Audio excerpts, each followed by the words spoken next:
जय भीम. आज मातोश्री रमाबाई आंबेडकर नगर या ठिकाणी पाणी सुटल्यानंतर कशा पद्धतीने इथल्या लोकांना त्रास होतो हे आज या ठिकाणी डायरेक्ट तुम्हाला या व्हिडिओच्या माध्यमातून मी दाखवत आहे. सोलापूर महानगरपालिकेचे आयुक्त यांना कळकळीची विनंती आहे की ह्या नगरामध्ये राहणारे लोक ही माणसं आहेत, थोडं लक्षात राहू द्या.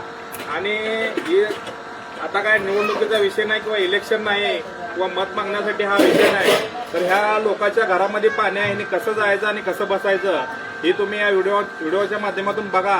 आता अधिकाऱ्याला मी बोललो तर अधिकारी म्हणतात 2 दिवसांनी येतो, माझ्याकडे विषय नाही, हा त्यांच्याकडे विषय आहे, कुणाला ताळमेळ नाही. तर एक हात जोडून विनंती आहे माननीय कमिशनर साहेबाला आणि इथल्या झोन अधिकाऱ्याला की बाबांनो, या नगरामध्ये राहणारे जे माणसं आहेत तर या माणसाप्रमाणे तुम्ही त्यांच्याकडे बघा.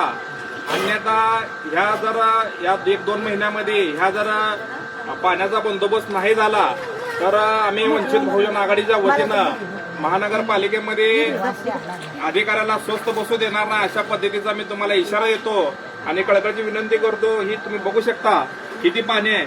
ही फक्त एवढ्या भागामध्ये नसून संपूर्ण मातोश्री रमाबाई आंबेडकर नगरमध्ये ही अशी पाण्याची अवस्था झालेली आहे. तर थोडं जरी महानगरपालिकेच्या अधिकाऱ्याला लाज वाटत राहिली, तुम्ही इथं 1 दिवस तरी येऊन राहू शकता का, तुम्ही बघा.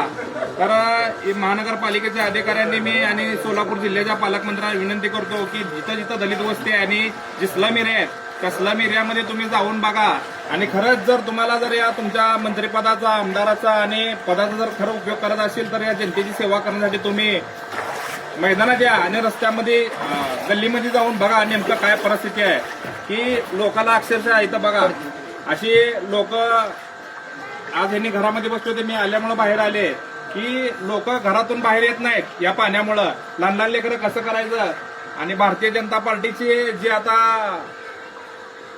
10-15 वर्ष झालं सत्ता आहे, तरी त्या नगरसेवकाला, आमदाराला माझी कळकळीची विनंती आहे की बाबा ह्या 2-4 महिन्यामध्ये ही जर प्रॉब्लेम सॉल्व्ह नाही झाला तर वंचित बहुजन आघाडी तुम्हाला स्वस्त बसू देणार नाही. जय भीम.